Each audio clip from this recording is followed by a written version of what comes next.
This is Things You Might Not Have Heard, and I am Jacob in Payne. And for you here this morning, as I record this for you in the morning, we have 8 news stories from the past day to get you through your sort of hangover of what is good news and what is conversational news, as you help us pick those stories as conversational. They cover topics including information, politics, current events, and pop culture news. And we are doing this for Wednesday, April 9th, 2025. Just because I've got slides in order, let's get you to a quick look at our teaser slide because it does kind of count. Dire wolves are back. Maybe. Also, tariffs are here and apparently here to stay, and a lot of people are not so happy about that. Plus, the AP is back. Maybe. And 8 total stories for you this morning that you helped us deem as conversational. Now, we will get into those in a moment. Of course, Wednesday, April 9th, 2025, as I said, it is for today. Our sponsor for the day is Sports Integrity. Check out at our website. This is a conversationproject.com/sports integrity for great deals on sports memorabilia that is absolutely authentic, guaranteed. We'll explain the vetting process for how these 8 stories were important to you for us to get in here. But remind you one more time, our website home is a conversationproject.com. Visit there to find all the things you need to know about us and email us with your comments, concerns, and all the chatter you need to at theconversationinbox@gmail.com. Let's get into the news stories for this Wednesday. Now, no particular order as these stories are being put down, but we front-loaded all the tariff stories here. So we'll explain how engagement works and how that stuff works when we get to the teaser section. But right now, let's get to the news because, to be honest, we're running a little late, we're a little behind, so let's make sure this thing gets done today and not on Thursday. So our first story for Wednesday has this headline: China vows to fight to the end if Trump raises tariffs 104%, which he did as of midnight already. So at this point in time, tariffs on pretty much anything coming out of China at 104%. Everything is doubled plus 4% coming out of China. From that talk yesterday in the ongoing trade conflict that is specifically the China part, I know we're fighting everybody at the same time, but China specifically, the 104% tariffs on China imports is coming out with a response from the China's Ministry of Commerce.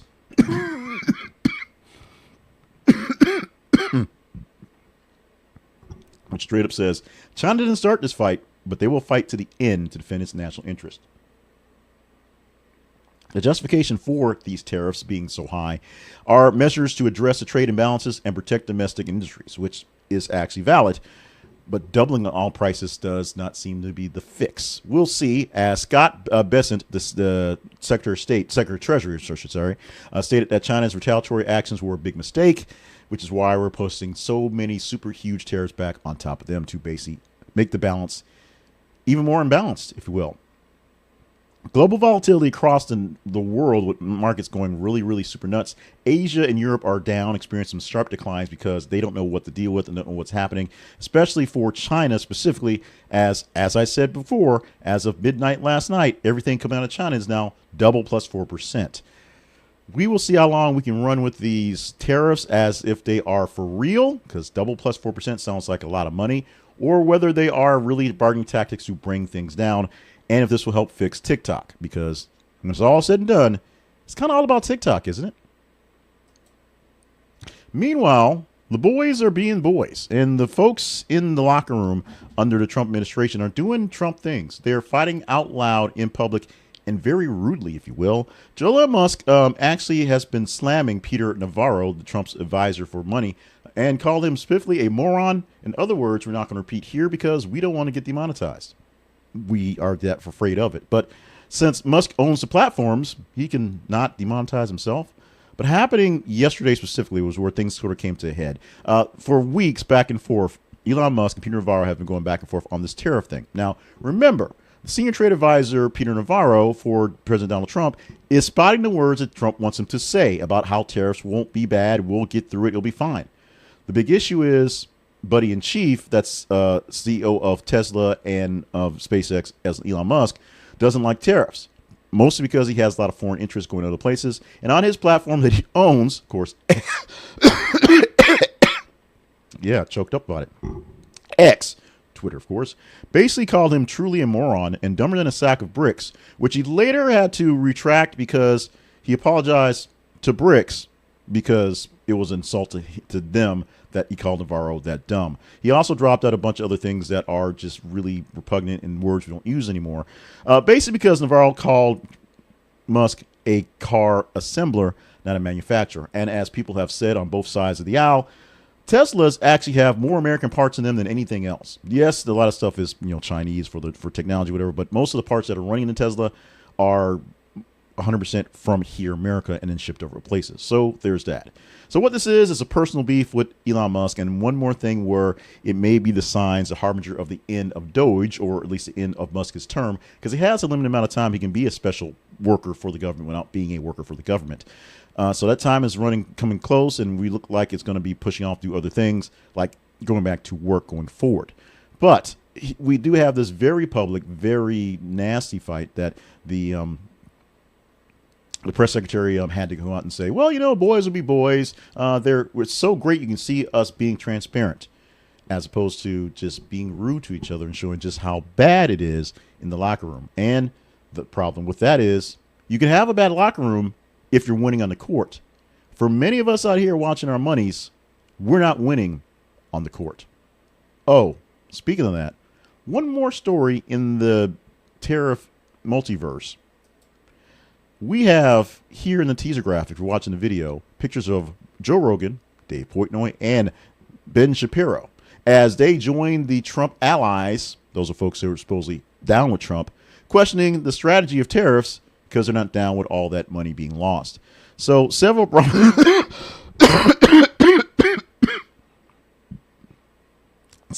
conservative figures and business leaders are speaking out publicly on their platforms to say this tariff thing ain't so great.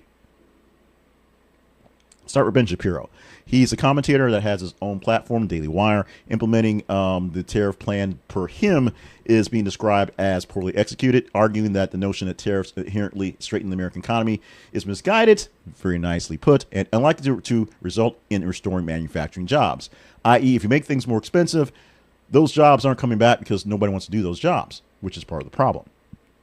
Dave Portnoy, the founder of Barstool Sports, also responded with substantial losses he had himself, saying that within a couple days he lost $7 million based on the stock market just crashing, and moving that figure up to about $20 million as of basically yesterday. Saying about 50% of his net worth is gone in about a week.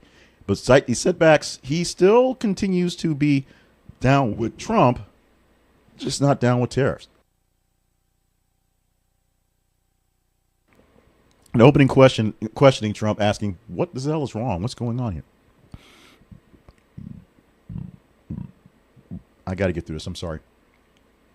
Joe Rogan, we've talked about for the past couple of days on him breaking away from Trump ideology based off of the issues with deportation, specifically sending the sending the gang members to El Salvador, and finding out that a good chunk of them aren't gang members in the process, calling that process bad. He's now stepping up on the trade tariff issue, specifically for Canada, calling it stupid. And I don't have time to go pull any quotes. Trust me, he said stupid because he said stupid. Note that has led to basically bad sentiments around the sports community. People in Canada don't like us for our sports, and when they kind of need us for our sports. Maybe not our football, but for other things. We criticize the immigration stuff as well, talking about the ICE enforcement just being horrific, how it's working. It's all those things are in the mix. Add Bill Ackman to it. Bill Ackman is a hedge fund manager who's warned that the tariff approach could actually lead to self-induced economic nuclear winter, i.e. bad money is coming from all these tariff things. And Elon Musk has already, we've talked about him mostly. For his talk on the actual tariffs, they impact production costs going back and forth. And he actually is asking for a tariff-free zone, zero tariffs with Europe and North America. Essentially get rid of all of them and just have everything free trade. And then you can actually fight for the actual dollars as opposed to artificially inflating things to make things even when it doesn't. Let the markets fight it out. Of course, Peter Navarro, we already did that part, so there's all that. These are just 5 people who have fairly public properties and fairly public profiles that people are listening to that were supporters, or they basically still are supporters of Donald Trump, but say the tariffs ain't tariffing going well. The math ain't mathing for the tariffs. An interesting story that we've been kind of puddling around for a while. We finally got a chance to put it in there, and you guys actually responded to it because it's about groceries. Those things from the ancient word of meaning a bag of things in it that you may consume at home in meals. But part of them groceries is olive oil. And one of the best stuff comes out of Italy. It is pure green gold, they call it. And criminal gangs in Italy are actually targeting olive oil to basically jump on that stuff as the prices are soaring. The increased prices mean organized crime is getting into the olive oil business. Green gold is really king in these places, and they are roughing up folks and taking over things and asking for protection money and literally stealing trucks full of olive oil, extra virgin, if you will, the EVOO, to make a little extra money. One case where a bunch of Maxmen actually hijacked one truck that had about 300,000 euros worth of olive oil into it. They found the driver unharmed. They just basically threw him out of the car and kept driving going forward because it's that serious. Also, part of the reason why it's costing so much is there's some issue with producing olive oil in Italy. There was an infection of the olive trees called Xalia facetious bacterium, which I butcher all the time, which devastated some groves in some of the major places where olives have grown. So there's less olives to make this stuff and less in the supply. Plus, it's so coveted anyway. It's a big deal. Now, the olives are basically replenishing. They're growing back. They're recovering from this blight, if you will. So there'll be more olive oil on the shelves fairly soon once they produce it. The biggest issue is if crime guys are stealing it, there's your big issue.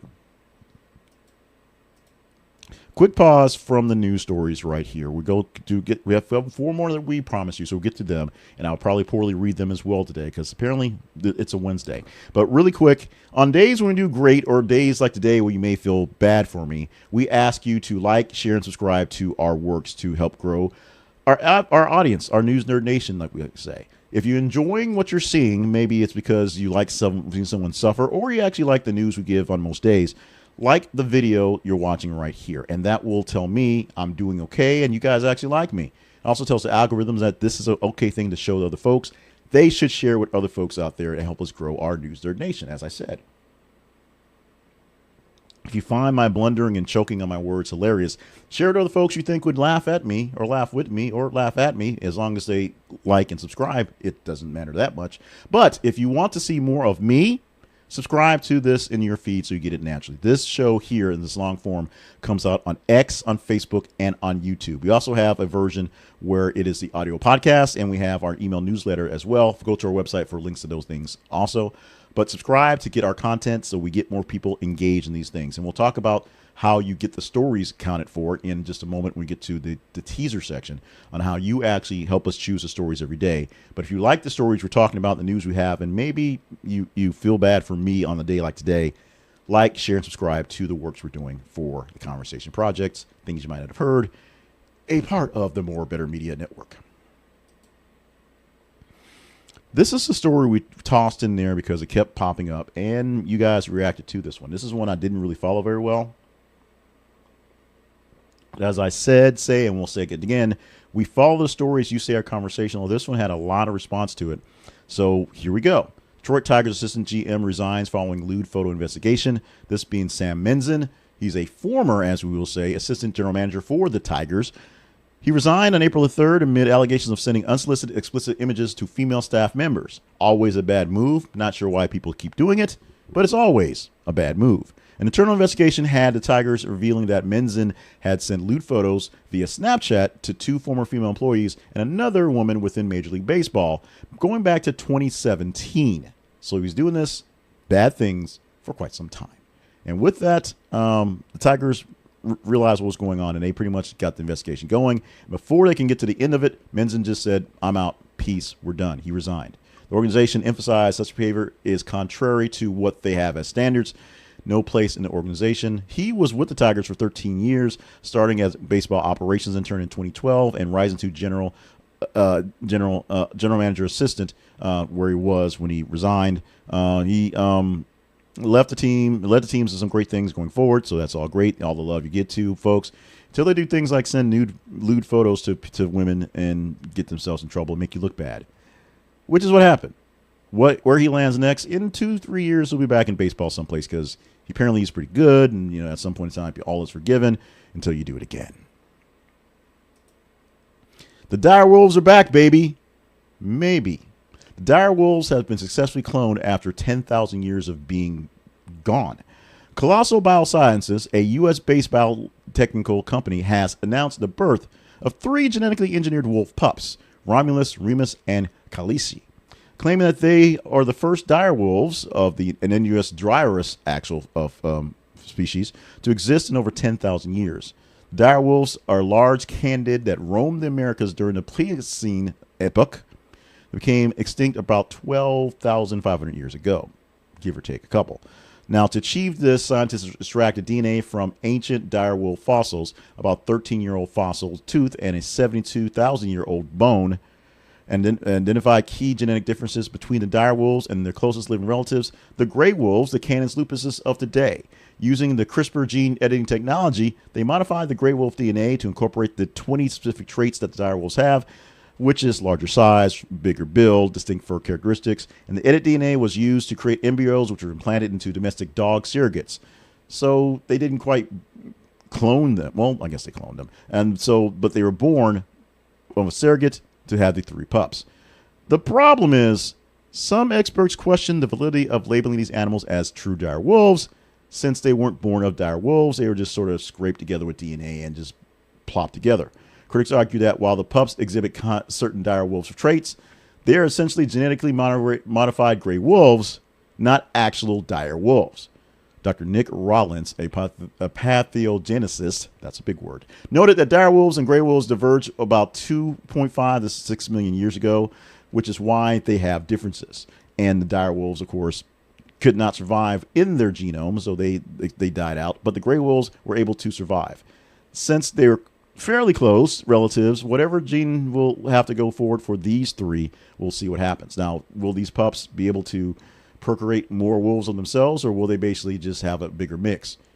We shall see as the tale of the dire wolves continues.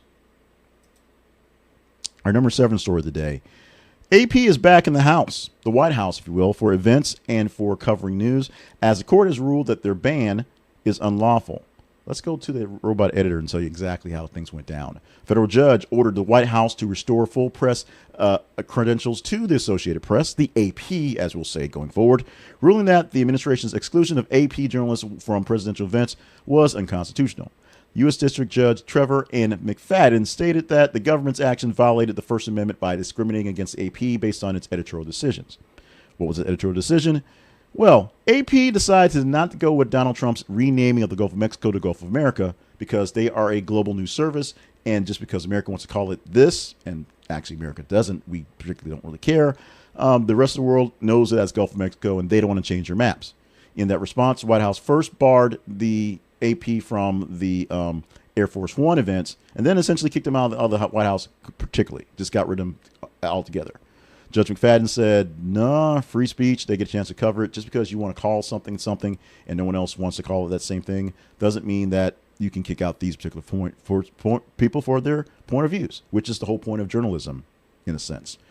The spokesperson for AP, being Lauren Easton, welcomed the ruling, stating it reaffirms the fundamental right of the press to operate without government retaliation. The White House has been given a week to respond or appeal the decision. So their chairs have not been returned yet.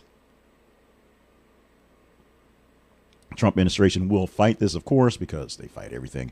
But we'll see how this plays out going forward, as AP should be returning to the actual events officially for covering the White House and not having to ask Caitlin Collins when he comes out the door, hey, what did he say in there?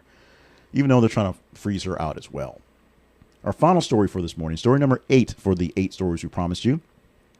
We've talked about this a couple times. We actually posted it in a couple places in the move up to it, but it's finally happening. It is done. And the picture in the teaser graphic has President Donald Trump with a shovel doing what the mob guys do, except the boss usually doesn't get his hands dirty. In this case, I'm sure he's got a nice shovel. The White House replaces historic Jackson Magnolia with new sapling. Oh, what the mob bosses do? They plant trees in the yard because they're about, saving the world and beautification. Not referring to other things that their henchmen actually do with the shovels. But non-henchman Donald Trump, the actual president, participated in the planting of a 12-year-old sapling to replace the historic Jackson Magnolia on the White House South Lawn. The original tree is the topic of the story. We've talked about that for a couple times. It is a 200-year-old tree planted by Andrew Jackson in memory of his late wife, Rachel, who was removed due to safety concerns from the tree. Essentially, it's old, it's falling over, and you don't want it to hurt anybody. There you go. All relevant stuff. The newly tree was planted as direct descendant of the original Jackson Magnolia. So they pulled a piece of it, grew it for a couple of years, and now they're replacing that tree with a piece of itself. So it's the circle of life, if you will. The National Park Service worked to get the elder tree down, dig the hole, and wait for Donald Trump to stand there with a shovel to toss some dirt on top of it. Satisfaction from the move that's been talked about. One of the least controversial things going forward, while people were kind of like, you're digging up Jackson's tree. Why are we digging up Jackson's tree? There's actually a point to that one. So there you go. Of course, he did say what we now have a beautiful tree now at the White House, which I guess the other tree wasn't all that beautiful anymore. But it was a prominent figure in the White House grounds, serving as a backdrop for numerous historical events and ceremonies. But despite various efforts to preserve it, including using structural supports and all sorts of things happening way back in the Reagan administration, they've been trying to save this tree for 50 years or so. Arborists say that the tree is basically compromised, the structure is damaged, and was going to pose a risk for structural failure. Eventually, it's just going to fall down, go boom, and they had to do something about it. Its remains have been preserved for the original tree for historical purposes.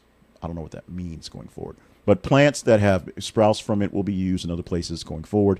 The rest of it, that's all the dead parts, will be mulched up and put into the places where the mob guys actually bury the things, the people. Yeah, we're not going there. But yeah, so they're going to find other uses for the rest of the dead part of the tree. Dead being the word that we're being used for the euphemism for what we're not talking about right now. We are talking about Madonna and Elton John. Madonna was actually backstage at Saturday Night Live this past weekend, where Elton John was performing with Brandi Carlile before they had their performance. I don't know if it was taped or it was live on Sunday on CBS. So NBC had Elton John and Brandi Carlile as their musical guests, and then on CBS they had them on the show to do their two-person show. Meanwhile, backstage, Madge was back there, and she and Elton came together and they squashed their feud. Kind of a weird, wild day of news here. So that's what we're teasing right now. So if this is a story you want to talk about, you need to engage in it. Or any story you want to talk about must be engaged in. And how do you engage in it? You have the keys to the kingdom to help us pick out these news stories. You have to pick those 8 stories that we used just now. Go to our feeds. That's our links on Facebook and X. Facebook.com/This is Conversation Project. X.com/TH_Conversation. As you check your feeds, you check your news, check your things in what's going on in your world all day long, including maybe some Trump rage things on the X, formerly known as Twitter. See if we pop up. If we're not popping up, go look for us and follow us so that we can be seen in your feeds more, or go see what we're talking about.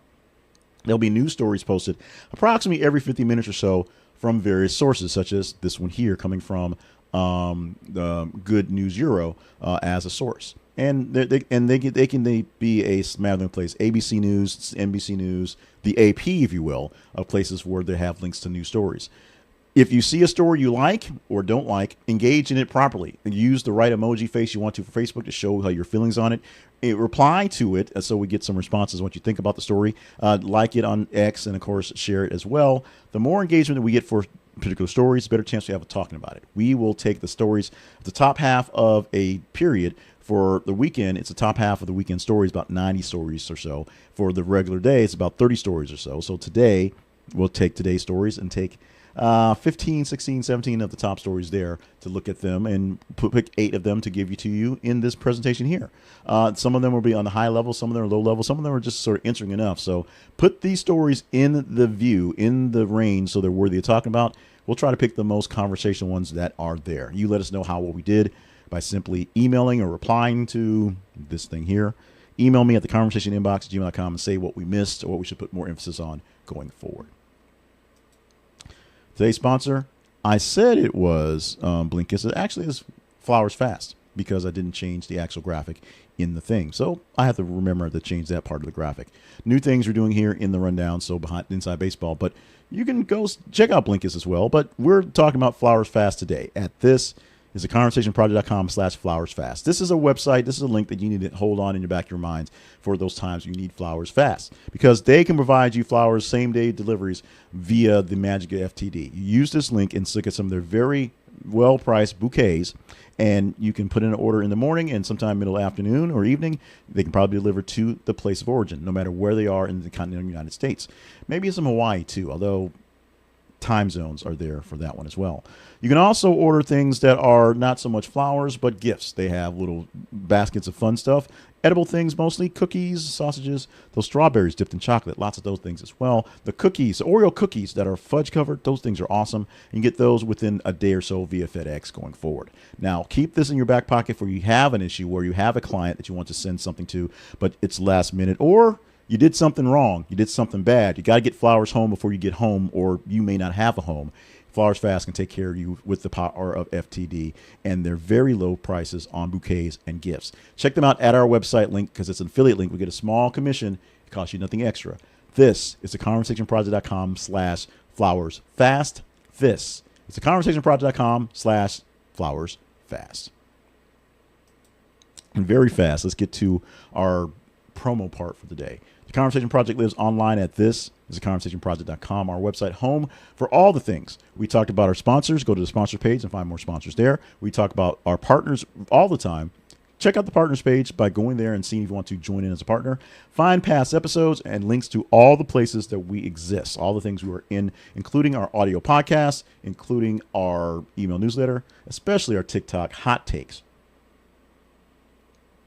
Follow us on TikTok for hot takes. We're also doing a shortened version of this. Well, not so much a short version, a quicker version of this on TikTok that's done in about 8 minutes. So if you follow us on TikTok and you don't want to go through the full thing, it actually gets to you first because it takes a while for this one to edit and process. So you want to get a quick joust of it, go to TikTok, get that there. If you want to get the full deals and me coughing and hacking and burping and those things like that, stick with us here because we have that every single day. And on this day, this Wednesday, we wrap things up for the day. So thank you so much for being a part of the family, part of the News Nerd Nation for this particular day. If you enjoy what we're doing, like it, share it, and then subscribe so you don't miss out on further episodes. Make sure you're staying hydrated, staying limber, and staying on task for all the grand things you're here to do because we want you to keep your life working as a marathon, a long, going thing, and not as a sprint, which will end unexpectedly in short periods of time. Love you. Mean it. We done. We outie. We'll do it again tomorrow for Thursday.